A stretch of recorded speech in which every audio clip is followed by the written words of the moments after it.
ত্রয়োদশ জাতীয় নির্বাচন ঘিরে ঊর্ধ্বতন কর্তৃপক্ষের কোনো অবৈধ আদেশ না মানতে আইনশৃঙ্খলা রক্ষাকারী বাহিনীর সদস্যদের নির্দেশনা দেওয়া হয়েছে বলে জানিয়েছেন স্বরাষ্ট্র উপদেষ্টা। এটিএন নিউজের নিয়মিত আয়োজন আমাদের কথার আজকের পর্বে আমরা তুলে ধরব এ বিষয়ে সাধারণ মানুষের মতামত। স্বাগত জানাচ্ছি আমি রবিউল ইসলাম রবি।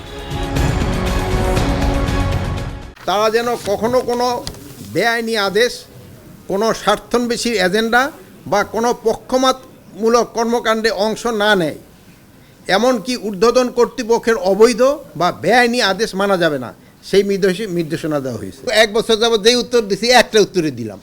ওই সময় বলছি যে ঝুঁকি নেই, এখনও বলে ঝুঁকি নেই। এবার চলুন দেখে আসি সাধারণ মানুষের মতামত। স্বরাষ্ট্র উপদেষ্টাকে কংগ্রাচুলেশন দিলাম।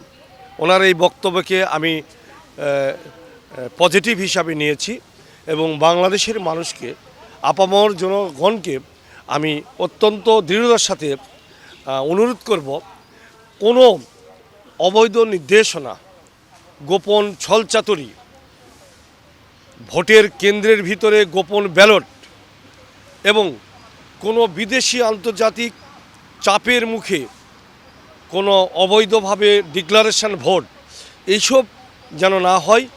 আমাদের প্রত্যেকটা জনগণকে এই ব্যাপারে সতর্ক থাকতে হবে। এটা অবশ্যই আমরা চাই যেন এটা না হয়। অবশ্যই সুশৃঙ্খলভাবে যেন একটা সুষ্ঠু নির্বাচন জনগণ পাই আমরা, এটাই আইনশৃঙ্খলা বাহিনী এবং ঊর্ধ্বতন কর্মকর্তা যারা আছে তাদের কাছে এটা আমাদের দাবি। হ্যাঁ, পদক্ষেপ খুব ভালো পদক্ষেপ নিছে, তবে ওনারাও যেটা বলছে সেটা অবশ্যই আমরা চাই যেন ওই যে আইনশৃঙ্খলা বাহিনী যারা পুলিশ, সেনাবাহিনী, বিজিবি, আর্মি যারা আছে তারা যেন এই ওনার মতের সাথে একমত হয়, যেন ভোট কেন্দ্রে যেন কোনো উশৃঙ্খল সৃষ্টি না হয়। এটা থেকে তো পজিটিভলি দেখা উচিত, কারণ যদি ঊর্ধ্বতন পর্যায় থেকে কোনো ধরনের অনৈতিক আদেশ বা গিয়ে আসে, সেক্ষেত্রে দেখা যাবে যে ভোটের ক্ষেত্রে কারচুপি হওয়া এবং গিয়ে জোর জবরদস্তি কাউকে ম্যানিপুলেট করা বা ফোর্সফুলি কাউকে কোনো নির্দিষ্ট ব্যক্তিকে ভোটের জন্য ইনসিস্ট করা হবে। তো এই ক্ষেত্রে যদি এই নির্দেশটা পালন করা হয়, সেক্ষেত্রে আমরা আশা রাখতে পারি যে ভোটটা গিয়ে ভালোভাবে আমরা দিতে পারবো। আমি দেখছি যে নির্বাচন কমিশনার, আইনশৃঙ্খলা বাহিনী, বর্তমান অন্তর্বর্তী সরকার বা ডক্টর ইউনূস সরকার খুব শক্ত হাতে দমন করবে এই নির্বাচনকে সুষ্ঠু, নিরপেক্ষ এবং সুন্দরভাবে হওয়ার জন্য। তাই মনে করি যে 100%, আমি আশা করি 100%ই সুষ্ঠু হবে এবং আইনশৃঙ্খলা বাহিনী কোনোভাবেই কোনো এক পক্ষ বা কারো পক্ষপাতিত্ব করতে পারবে না। করলে আইনগতভাবেই তার চাকরি যাবে এবং আইনগতভাবেই তাকে ব্যবস্থা নেওয়া হবে। সরকারের ঊর্ধ্বতন কর্তৃপক্ষের আদেশ সরাসরি অমান্য করা আইনশৃঙ্খলা বাহিনীর সদস্যদের পক্ষে ইটস ডিফিকাল্ট। তারপরেও আমি আশা করব ওনারা এটা মানবেন না এবং কোনো অবৈধ আদেশকে ওনারা প্রশ্রয় দিবেন না। আমরা চাই একটি সুষ্ঠু এবং সুন্দর নির্বাচন হোক। বহুদিন পর একটা নির্বাচন হতে যাচ্ছে, অনেকগুলো দল অংশগ্রহণ করছে এবং তাদের মতামতের মাধ্যমে দেশে শান্তি ফিরে আসবে। আমরা একটা সুন্দর সরকার পাবো এই আশা করি। ব্রাহ্মণবাড়িয়া থেকে আপনাদের সবাইকে স্বাগত জানাচ্ছি। আমি পীযূষ কান্তি আচার্য। নির্বাচনে ঊর্ধ্বতন কর্তৃপক্ষের কোনো অবৈধ ও বেআইনি আদেশ না মানতে আইনশৃঙ্খলা বাহিনীর সদস্যদের নির্দেশ দিয়েছেন স্বরাষ্ট্র উপদেষ্টা। এ বিষয়ে শুনব সাধারণ মানুষের কথা। এবারে আমরা দেখতে পাচ্ছি যে একদল আরেক দলকে রাজনীতির প্রভাব নিয়ে এবং প্রশাসনের পক্ষপাতিত্ব নিয়ে দোষারোপ করছে বা আলোচনা হচ্ছে। এই কারণেই হয়তো বা স্বরাষ্ট্র উপদেষ্টা বিষয়টা নিয়ে চিন্তিত, আমরা সাধারণ মানুষ চিন্তিত। তাই আমরা আশা করছি যে যারা রাজনীতি এবার নির্বাচনে যারা দায়িত্ব থাকবে, যে নিরাপত্তা কর্মী যারা দায়িত্ব থাকবে, আর অবশ্যই যাতে কোনো প্রভাবিত না হয় এবং একটা নিরপেক্ষ, সুন্দর, অবাধ নির্বাচন যাতে হয়। আমরা সাধারণ মানুষ যারা সুন্দরভাবে এবং খুব বিশৃঙ্খলভাবে এবং খুব শান্তিপূর্ণ পরিবেশে যাতে আমরা ভোট দিতে পারি, আমরা সাধারণ জনগণ এই প্রত্যাশাই করি। আমরা গত 17 বছর নির্বাচন দেখেছি যে আসলে কোনো ফ্রি অ্যান্ড ফেয়ার ইলেকশন হয় নাই।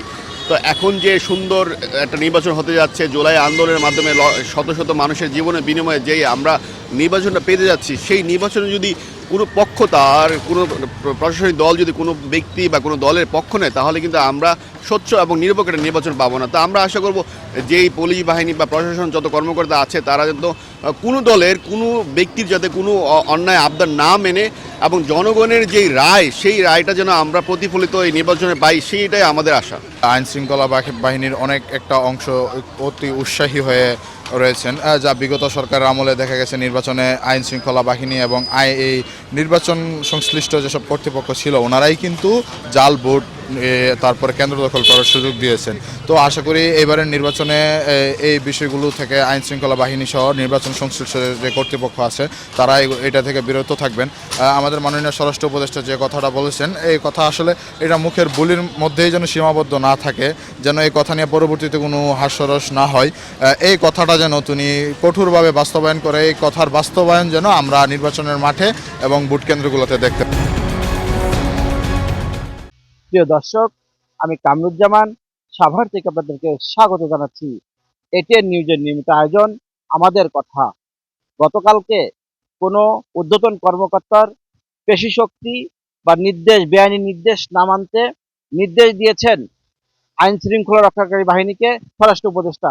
এই নিয়ে চলুন দেখে আসি সাধারণ মানুষের ভাবনা কি। এদেশে ইনসাফের বাংলাদেশ কায়েম হোক, এদেশে মানুষ রাজনীতিটা যেন সুন্দরভাবে করতে পারে। আমরা চাই এদেশে পেশি শক্তির আর কোনো এরকম বাস্তবায়ন আমরা দেখতে চাই না। এদেশে আমরা আইন শৃঙ্খলার সঠিক যে প্রয়োগ সেটা দেখতে চাই। আইন শৃঙ্খলাকে কেউ যেন নিজের পেশি শক্তি দেখিয়ে নিজের পক্ষে নিয়ে যেতে না পারে এবং এদেশের আগামী নির্বাচন যেন সুস্থ হয় এবং শান্তিরূপে হয় এবং কেউ যেন এই রাজনীতিটাকে নিজের পক্ষে এবং এদেশের আইন শৃঙ্খলা বাহিনীকে নিজের পক্ষে যেন কেউ ব্যবহার করতে না পারে, এটা আমরা অবশ্যই চাই। অবশ্য স্বরাষ্ট্র উপদেষ্টা যে বক্তব্য দিয়েছে সেই বক্তব্যকে আমি সাধুবাদ জানাই। একজন স্বরাষ্ট্র উপদেষ্টা এরকম নির্দেশনায় আমরা আশা করি, কাম্য করি, কোনো পেশিশক্তি যেন আমাদের এই নির্বাচনীয় কর্মকাণ্ডকে বাধা না দিতে পারে, এই আশা আমাদের কাছে ছিল। স্বরাষ্ট্র উপদেষ্টাকে আমাদের কাছ থেকে আমরা সাধুবাদ জানাই এবং যারা যেই সকল পেশিশক্তি মনে করতেছে তাদের পেশিশক্তি ব্যবহার করে এবারের নির্বাচনে তারা ক্ষমতায় যাবে, তারা ভুলের স্বর্গে বাস করতেছে। 17 বছর পরে এই দেশে উৎসবমুখী নির্বাচন হবে, এই নির্বাচন যাতে কোনো বানচাল, যাতে কোনো কারচুপ না হয়, আমরা এই চিন্তা ভাবনায় আছি। উনি চমৎকার কথা বলেছেন। বিগত 17 বছর বাংলাদেশের সাধারণ মানুষ কোনো সুষ্ঠু নির্বাচন এই বাংলাদেশে দেখতে পারে। তো এখন একজন ভোটার হিসেবে আমার আকাঙ্ক্ষা একটা সুষ্ঠু নির্বাচনে সুষ্ঠুভাবে ভোট দেবে, এখানে পেশি শক্তি বা দলীয় কোনো প্রভাব সেটা যেন না থাকে সেই প্রত্যাশা করি এবং মানুষ যাতে স্বতঃস্ফূর্তভাবে ভোট কেন্দ্রে যেতে পারে সেই আশা নিয়ে আমি। এই ছিল আমাদের কথার আজকের আয়োজন। আমি রবিউল ইসলাম রবি ছিলাম আপনাদের সঙ্গে। আবার দেখা হবে নতুন কোনো বিষয় নিয়ে, নতুন কোনো পর্বে। সেই পর্যন্ত সবাই ভালো থাকুন, সুস্থ থাকুন, সঙ্গে থাকুন এটিএন নিউজের।